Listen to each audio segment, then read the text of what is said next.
واہ جناب والا واہ، ہم کریں تو بدعت، دیوبندی اور اہل حدیث کچھ بھی کرتا رہے، ہم کچھ بھی نہیں ہے، وہ دین ہے۔ غلام رسول صاحب، دیوبندی اہل حدیث کیا کرتے ہیں؟ صرف الزام لگانے سے نہیں بات چلے گی۔ دیوبندی اور اہل حدیث ہمیں ہر بات کا طعنہ دیتے ہیں کہ یہ بدعت ہے، وہ بدعت ہے، آپ صلی اللہ علیہ وسلم کے دور میں یہ کام نہیں ہوا، یہ بدعت، وہ کام نہیں ہوا، وہ بدعت۔ اب جو ان کی مسجدوں میں کارپیٹ بچھے ہوئے ہیں، پنکھے لگے ہوئے ہیں، لائٹیں لگی ہوئی ہیں، کیا یہ ساری چیزیں ہمارے، اور ایک لاؤڈ اسپیکر، یہ چار چیزیں کیا ہمارے پیارے نبی کے دور میں کارپیٹ تھا، لائٹیں تھیں، پنکھے تھے، لاؤڈ اسپیکر پر اذان دی جاتی تھی؟ نہیں دی جاتی تھی۔ تو پھر ہمیں بدعتی ہونے کا طعنہ کیوں دیا جاتا ہے کہ یہ بھی بدعت، وہ بھی بدعت؟ وہ خود کرے تو صحیح، اگر ہم کریں تو ہم بدعتی، ہم جہنمی ہو گئے۔ تو یہ تو دونوں میں آ رہے ہیں نا کہ ہم وہ جو کر رہے ہیں وہ دین میں لکھا ہوا ہے، جو ہم کر رہے ہیں ہم دین سے خارج ہو گئے، ہم بدعتی ہو گئے۔ تو یہ تو غلط ہے نا کہ بدعت بدعت بدعت، ایسا تو نہیں ہونا چاہیے۔ غلام رسول صاحب، اتنے بھڑکنے کی ضرورت نہیں ہے۔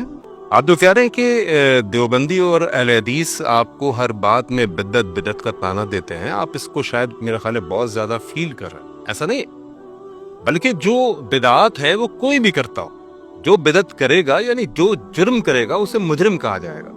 اگر آپ یہ عمل کر رہے ہیں، جیسے کہ اس وقت ہم جشن ولادت کے حوالے سے بیٹھے ہیں، عید میلاد النبی صلی اللہ علیہ وسلم کے حوالے سے، تو ان کا کہنا یہ ہے، اہل حدیث یا دیوبندیوں کا ماننا یہ ہے کہ یہ دن نبی صلی اللہ علیہ وسلم نے اپنی زندگی میں نہیں منایا۔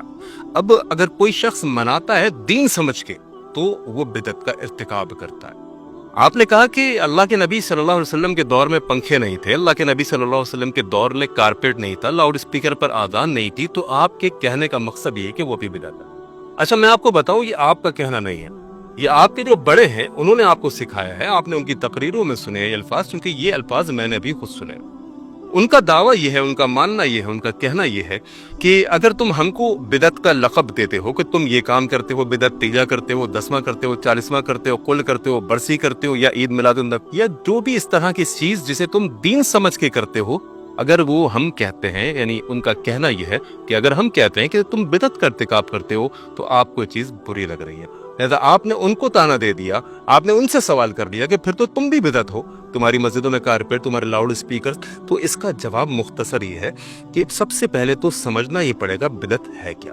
جب تک آپ یہ بات سمجھیں گے نہیں، تب تک آپ جیسے لوگ یہی سوال بار بار کرتے رہیں گے، اور ہر دفعہ جب بھی عید میلاد النبی آتا ہے آپ کی طرف سے سوالات کی بوچھاڑ ہوتی ہے کہ یہ بھی بدعت، وہ بھی بدعت، پھر تو یہ بھی بدعت، کیونکہ آپ کو یہ طعنہ شاید برا لگتا ہے۔ لیکن اگر آپ بات سمجھ لیں گے تو انشاءاللہ آپ کو یہ بات سمجھ میں آئے گی، اور پھر آپ یہ کسی کو نہیں کہیں گے۔ دیکھیے، بدعت کو دو طرح سے سمجھیے، ایک لغوی اعتبار سے اور دوسرا شریعت کی اصطلاح میں بدعت کس کو کہتے ہیں۔ لغت کے اندر لغوی اعتبار سے بدعت کہتے ہیں کسی نئی چیز کو۔ اللہ رب العالمین نے قرآن مجید کے اندر فرمایا بدیع السماوات والارض، وہ اللہ کے جس نے بغیر کسی سابقہ مثال کے زمین اور آسمان کو بنایا۔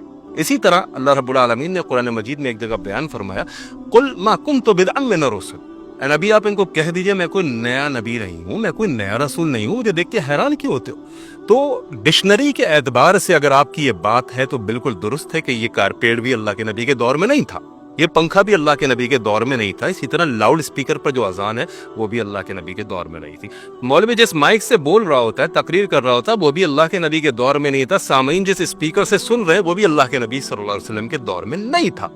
اس سینس میں بول رہے ہیں تو کوئی غلط نہیں، بدعت کا معنی ہے نئی ایجاد۔ لیکن وہ چیز جو اصطلاح شریعت کے اندر بدعت کس چیز کو کہتے ہیں کہ جس کے کرنے پر انسان جہنم میں بھی جا سکتا ہے۔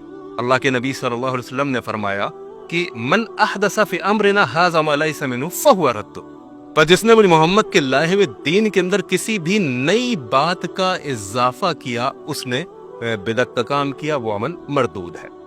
بات یہ ہے کہ دین کے اندر نکالے گئے کسی بھی نئے طریقے کو، بدعت کی جو ڈیفینیشن میں آپ کو سمجھانا چاہ رہا ہوں، اگر آپ اس کو سمجھ لیں گے تو انشاءاللہ میں سمجھتا ہوں آپ کی اصلاح ہو جائے گی، اور آپ اس بات پر سوچنے پر مجبور ہوں گے کہ آج تک میں جہاں پر کھڑا ہوا تھا کیا وہ گمراہی تھی۔ دیکھیے، شریعت کی اصطلاح میں بدعت کہتے ہیں دین کے اندر نکالے گئے کسی نئے طریقے کو، وہ عمل کہ جس کے ذریعے سے اللہ رب العالمین کا تقرب حاصل کیا جا سکے، حالانکہ اس عمل کی دلیل کتاب و سنت میں موجود نہ ہو۔ मुझे उम्मीद है कि मेरी बात आपको समझ आ रही होगी, ये आप समझने की कोशिश करें। बिदअत दीन के अंदर निकाले गए उस नए तरीके को कहते हैं कि जिसके जरिए से अल्लाह रब्बुल आलमीन का तकर्रुब हासिल किया जाता हो, यानी उम्मीद रखी जाती हो, और करने पर सवाब और ना करने पर गुनाह का फतवा लगाया जाता हो। अब आप समझिए कि जो बंदा लाउड स्पीकर पर अजान दे रहा, क्या वो इस बात की उम्मीद रखता है कि मैं लाउड स्पीकर पर अजान दूंगा तो मुझे ज्यादा सवाब मिलेगा और बगैर लाउड स्पीकर के दूंगा तो मुझे कम सवाब मिलेगा? क्या ऐसा है? नहीं है। इसी तरह मस्जिद में दर्स हो रहा है, जो लोग कारपेट पर बैठकर दर्स सुन रहे हैं या पंखे के नीचे बैठकर दर्स सुन रहे हैं, क्या उनका ये मानना है कि अगर कारपेट ना होता या ये पंखे ना होते तो हमारे सवाब में कोई कमी आ जाएगी या हमें गुनाह मिलेगा? ऐसा भी नहीं। जो शख्स कारपेट पर बैठकर दर्स सुन रहा है या जो शख्स पंक्ति के नीचे बैठकर दर्स सुन रहा है, उनका यही तसव्वुर है कि पंखा बंद भी हो जाए तो हमारे अगर सवाब में कमी नहीं आएगी। तो मालूम ये चला कि बिदअत उस चीज को कहते हैं कि जो काम नया हो और उस काम के जरिए से अल्लाह का तकर्रुब हासिल किया जाता हो और करने पर सवाब और ना करने पर गुनाह का फतवा लगाया जाता हो। जो बंदा पंखे के नीचे बैठकर सुन रहा है, उनका मानना है कि उसको भी उतना ही सवाब मिल रहा है। जो पंखे बंद में सुन रहा है, लोड शेडिंग है, लाइट नहीं है, फिर भी उनको यही कहना है कि हमें उतना ही सवाब मिल रहा है, क्योंकि यही तसव्वुर और यही कौस। अब यहाँ पर बात यह आती है कि इंसान जब बिदअत की तरफ जाता है तो गुमराही की तरफ चला जाता है, और बिदअत का ठिकाना नबी अलैहिस्सलातु वस्सलाम की हदीस के मुताबिक अल्लाह के नबी सल्लल्लाहु अलैहि वसल्लम ने फरमाया, कुल्लु बिदअतिन ज़लाला, जितनी बिदअत है वो सब गुमराही है, और कुल्लु ज़लालतिन फिन्नार। नबी अलैहिस्सलातु वस्सलाम ने फरमाया कि हर बिदअत गुमराही की तरफ लेकर जा रही है। देखिए, जो लोग बिदअत के मुर्तकिब होते हैं, उनका कहना यह होता है कि ये अमल कर लो सवाब मिले, ये अमल करो सवाब मिलेगा, यानी वो दीन में इज़ाफ़ा कर रहे हैं। पंखा दीन नहीं है, लाउड स्पीकर दीन नहीं है, यानी कोई शख्स दीन समझ के लाउड स्पीकर पर अजान नहीं दे रहा कि इसके बगैर अजान देंगे तो गुनाह मिलेगा या वो अजान कबूल नहीं होगी। तो जैसा एक सवाल के ये जो 12 रबीउल अव्वल मनाते हैं, ये बिद्दत में शुमार होगा क्या हमारा? जी बिल्कुल, 12 रबीउल अव्वल बिद्दत में यूं शुमार होगा, क्योंकि इस अमल की दलील किताब और सुन्नत में मौजूद नहीं है। मेरी बात दोबारा समझिएगा कि बिदअत की डेफिनेशन अगर आप समझ लेंगे तो आपका मसला हल हो जाएगा। बिदअत वो अमल है जो दीन की शक्ल में हो, जो दीन की शक्ल में हो, जिसके जरिए से अल्लाह का तकर्रुब हासिल किया जाता, लेकिन उस अमल की दलील किताब और सुन्नत में मौजूद ना हो। अब जो बंदा रबीउल अव्वल मना रहा है, वो अपने मनाने को क्या समझता है? सवाब का। अच्छा, ना मनाने वालों को आपने जिस इल्जाम के अंदर आज आप कटहरे में खड़े हुए हैं, आप पर इल्जाम क्या था कि आप ये नारे लगाते फिर रहे थे सिवाय इब्लीस के, सभी खुशियां मना रहे। अब बात यह है कि आपने ना मनाने वालों को क्या बना दिया? इब्लीस बना दिया, और जो मना रहे हैं उनको आप नेक इंसान समझ रहे हैं कि सवाब का काम है। यही बिदअत है। क्यों?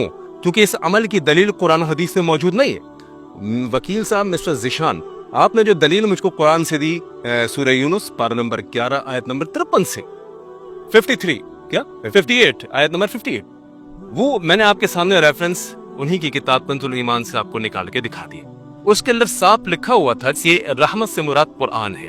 हालांकि मौलवी साहब ने आपको किस तरह से गुमराह किया, जो क्लिप आपने इसका रेफरेंस दिया, उन्होंने कहा है यहाँ पर मुराद नबी अलैहिस्सलातु वस्सलाम है कि उनका जश्न विलादत मनाओ, रहमत से मुराद नबी अलैहिस्सलातु वस्सलाम है। तो ये अमल बिदअत है कि जो दीन समझ कर किया जाए। आप वैसे आप यानी कुछ भी करते रहे, अगर आप उसको दीन का नाम नहीं दे रहे तो ठीक है, हमें कोई एतराज नहीं, लेकिन आप कहते हैं दीन है। जिसने मनाया वो नेक इंसान है, जिसने नहीं मनाया वो इब्लीस है। बस यही तो बिदअत। इसी तरह आपका कहना है मर गया मरदूद ना फातिहा ना दुरूद, ऐसा बोलते हैं, ऐसा मानते हैं। अब आप मुझे बताइए कि जो ये दुरूद फातिहा न्याज ये कर रहा है, तीजा 10वां 40वां जो कर रहा है, आपका मानना ये नेक इंसान ऐसे ही, और जो नहीं मना रहा उसको आप क्या कह रहे हैं? मरदूद, मर गया मरदूद, न फातिहा न दुरूद। अच्छा, अब आप सोचिए, नबी अलैहिस्सलातु वस्सलाम की जिंदगी में अल्लाह के नबी अलैहिस्सलातु वस्सलाम की औलाद भी दुनिया से रुखसत, नबी की जिंदगी के अंदर नबी के रिश्तेदार भी दुनिया से रुखसत हुए, नबी अलैहिस्सलातु वस्सलाम की जिंदगी के अंदर नबी अलैहिस्सलातु वस्सलाम के सहाबा भी दुनिया से रुखसत हुए। अच्छा, अगर ये दुरूद तीजा 10वां 40वां जिसके आप कायल हैं और जिसके करने पर आप सवाब और ना करने वाले को आप मरदूद कह रहे हैं, अगर ये अमल हम किताब सुन्नत में ढूंढे, आपने कभी किसी हदीस के अंदर सुना है कि अल्लाह के नबी सल्लल्लाहु अलैहि वसल्लम ने किसी का तीजा 10वां 40वां किया हो? मैंने कुरान और हदीस का पूछा है आपसे, नहीं सुना। अच्छा, अगर कुरान और हदीस में मौजूद होता तो यकीनन ये अमल दीन होता, लेकिन जब ये अमल कुरान और हदीस में मौजूद नहीं तीजा 10वां 40वां नबी की जिंदगी में नबी के रिश्तेदार फौत हुए, नबी के सहाबा फौत हुए, ये अमल किताब और सुन्नत में मौजूद नहीं, तो इसको क्या कहेंगे? बिदअत कहेंगे। अल्लाह आपको जज़ाए खैर दे, आपने बहुत अच्छे तरीके से बात को समझा।